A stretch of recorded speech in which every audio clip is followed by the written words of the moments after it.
What if I told you that being rich, being influential, being famous, being married, all those things doesn't mean that you're successful?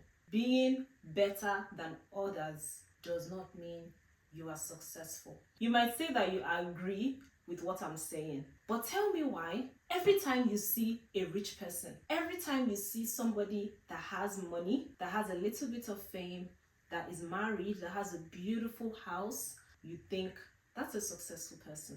I want to be as successful as that person. Now, what if I told you that being the best in one area or being the best at something doesn't mean that you're successful? Wait. Let me explain what I'm saying, because I know it sounds crazy to say that being the best doesn't mean that you're successful. I mean, what's the point of being the best? Isn't that the definition of success? No, it's not. And let me explain why. But before I do that, kindly subscribe to this channel, okay?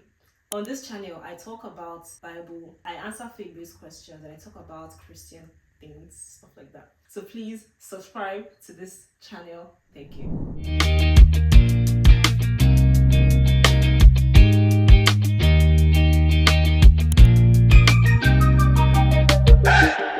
So, what do I mean when I say being the best doesn't mean that you're successful? I remember when I was in secondary school and I came home having 6/10 in a test. Now, that 6/10 was actually the best in the class, but I didn't pass, obviously. I did averagely, let me say. I didn't do excellently.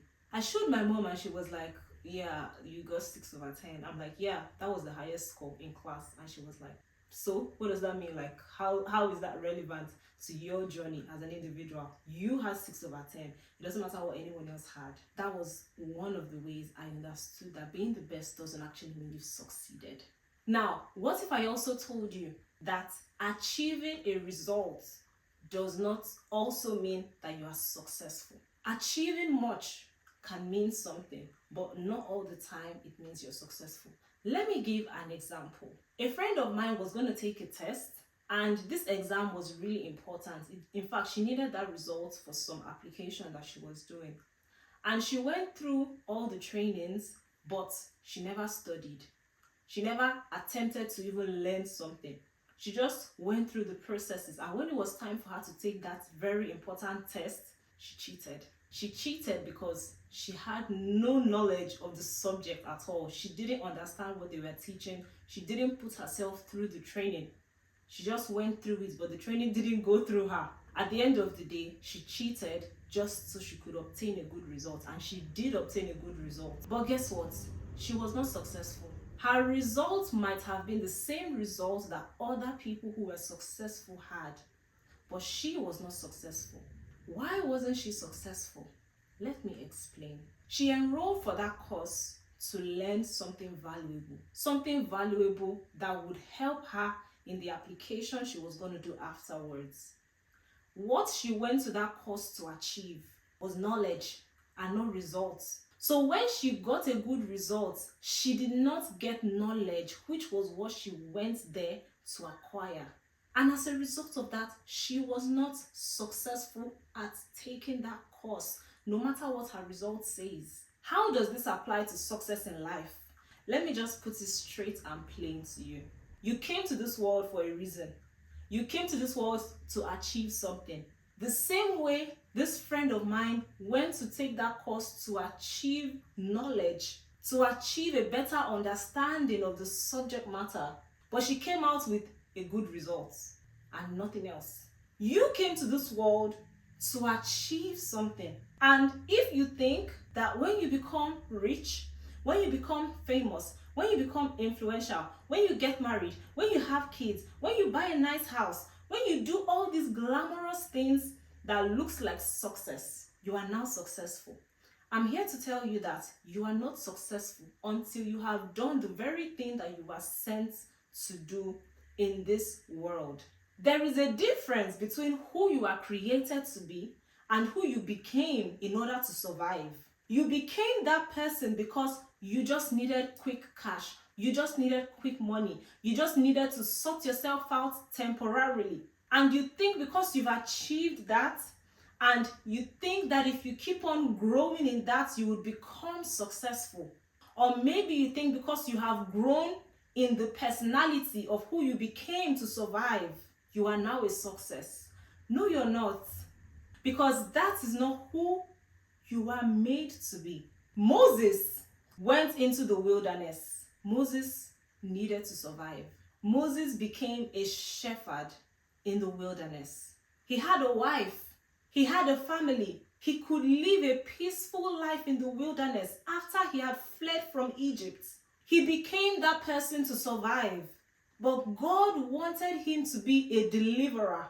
Moses was supposed to go back to Egypt and be a mouthpiece for God and bring the people of Israel out of captivity. But imagine if Moses stayed in the wilderness thinking, at least I have a stable job. I'm a shepherd here. I have a job, I have a wife, I have a family, a father-in-law that is nice to me, a boss that is nice to me. But Moses needed to come out of that comfort zone and chase after who he was actually created to be in order to be successful. So if you want to be successful, don't stay where you think you need to be to achieve peace, to achieve some level of stability. Moses was stable in the wilderness, but he was not fulfilled. Fulfillment is what makes you successful. And when I say fulfillment, I mean fulfillment in that thing which you were actually sent to do. Fulfillment in what God placed you on this earth to achieve. You were sent here for a reason. You didn't just appear here. There was something that was predetermined for you to achieve. You need to figure that out on your own. It's not something that anyone else can tell you. It's not something that anyone else can teach you. You can only be guided. You can only be helped. But the discovery of purpose is something that you need to do on your own. So you might be the best at something, but if that thing is not your purpose, if that thing is not what God has sent you to do, you are not a success yet. David was one of the best in the battlefield. David conquered Goliath. Do you know who Goliath was? Goliath was a giant. Goliath was a Philistine. He was their secret weapon. David conquered him on the battlefield. But David did not become a soldier for the rest of his life. That was not his destiny. That was not his purpose. That was one of the things that he became at that time that led him to the place of purpose. But he did not stay there feeling like a champion. Do you remember the songs that were sung about David? Do you remember the praises that went forward? The praises that circulated the entire city? Do you remember what David's name represented after he had conquered Goliath? But David knew. David was anointed to be a king and not to be a warrior and not to be a soldier, not to be the greatest killing machine that they had ever seen. He was a king. And that in itself is success. So he might have succeeded on the battlefront. He might have been the best, not just the best, but he was the only one who could confront Goliath.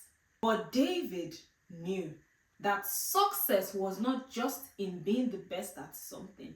It was in fulfilling the purpose that God has ordained for you. Success is alignment. When you have money, when you have all those things, you look successful. Now, the reason you look successful is because ideally, success should bring prosperity. Success does bring prosperity. Yes, success is alignment with God, and when you align with God, you would actually prosper. Now, prosper does not mean you're richer than everyone else. Prospering does not mean that you have more money or you're just more affluent than the next person. No, remember, comparison is not how you measure success. So having more money doesn't mean that you're successful. However, prosperity means that you do not lack. Prosperity means that everything you need, you have, and everything you will need, you have. So when the Lord has blessed us with prosperity, He's not saying that you're going to be richer than others. No. Prosperity means that you have all you need. You are not in lack. So as a believer, you are not in lack. Now, when you are successful, when you are aligned with God, you will not be in lack. Joshua 1:8 actually says that if you keep the book of the law, you will prosper and you will have good success. Now, that prosperity is what I just explained. And that good success is everything that I've been talking about in this video. As a child of God, as a believer, in fact, as a human being, you are a creation of God. And God created every single one of us with a purpose. You need to do what God has called you to do in order for you to be a success. Now, you might be richer than someone who is more successful than you. You might have found a way to make it work, but let me tell you, there are people who have money, who have a really nice house, who have a really nice spouse, who have kids, who have nice cars, who have all those things, but they are very, very unhappy. Why are they unhappy? Because of the unfulfillment. They cannot shake off the vacuum they feel in their soul. They know that this is not who they were born to be. They know that what they are doing is not what they always knew they should be doing. Just like a business person who started their business with the aim of doing good for the community. An entrepreneur is somebody who solves problems, right? Now, there are so many entrepreneurs that started their business venture with the aim of solving a problem, not just because they wanted to make money, but they actually wanted to solve that problem, whether it's in that community, whether it's for that group of people, whatever problem it must have been. But there are so many entrepreneurs. Maybe you watching this video now, you are an entrepreneur and you started this business hoping to actually help people. But when you started, you saw that your business would not survive if all you did was help people. You needed to be money-minded as well. You started doing things to chase money. You started doing things to increase revenue, to increase your profit margin. And at the end of the day, you arrived at greediness. I'm sorry to put it this way, it might sound really, really harsh, but the truth is that a lot of entrepreneurs have forgotten the reason why they started what they started.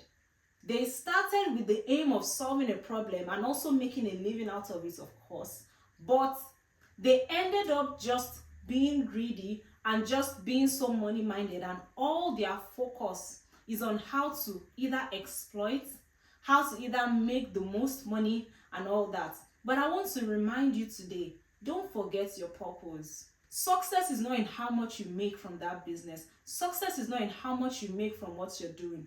Success is in the fact that you're fulfilling purpose. You're doing what you are sent to do. You're doing what you are created to do. That business or that venture, whatever it is you're doing, is not just there to make you money. It's there to fill a vacuum in this world. So if you're watching this video and you are trying to understand what it means to be successful, you want to be successful, you want to be able to see at the end of your life that you succeeded, I want you to look at Jesus as an example.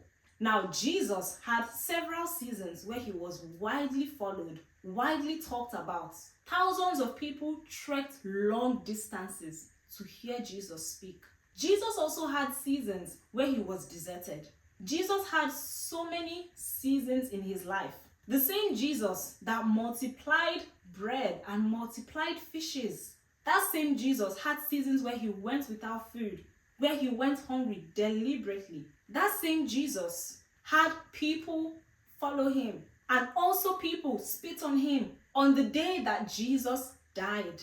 It was a day that the entire city was clamoring for his execution, raining insults on him. So just imagine having seasons in your life where everyone was following you. You were the hottest topic in town. Everybody was talking about you. Everybody wanted to know you. Everybody wanted to even struggle to touch the hem of your garments. But here you are, on the last day of your life, being crucified, being insulted, being spat on by those very same people in that very same city where you trended. You treaded so much in that city, and now on your final days, you are being spat on, you are being dragged.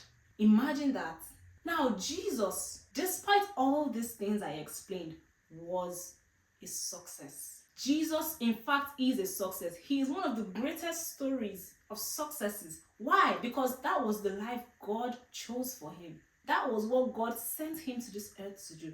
When Jesus came on this earth, if Jesus wanted to chase fame, money, success, and all those things, it would have been easy for him. Jesus turned water to wine, and the wine was even considered a very, very nice wine. In fact, I'm pretty sure that if that wine was sold, it would be the most expensive wine. Jesus multiplied bread, multiplied fishes. Jesus did so many miracles. If he wanted to be rich, he could have.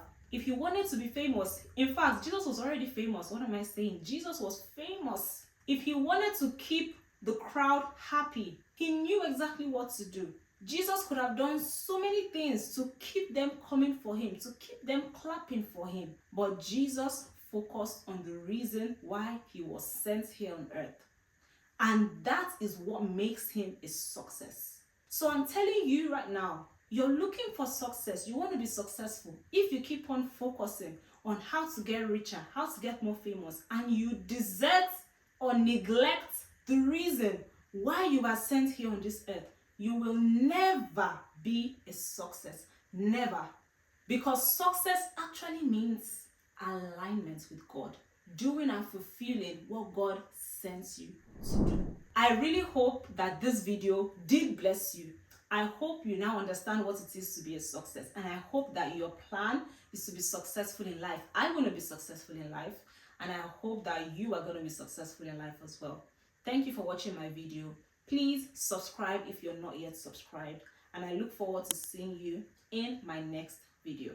Thank you. Bye.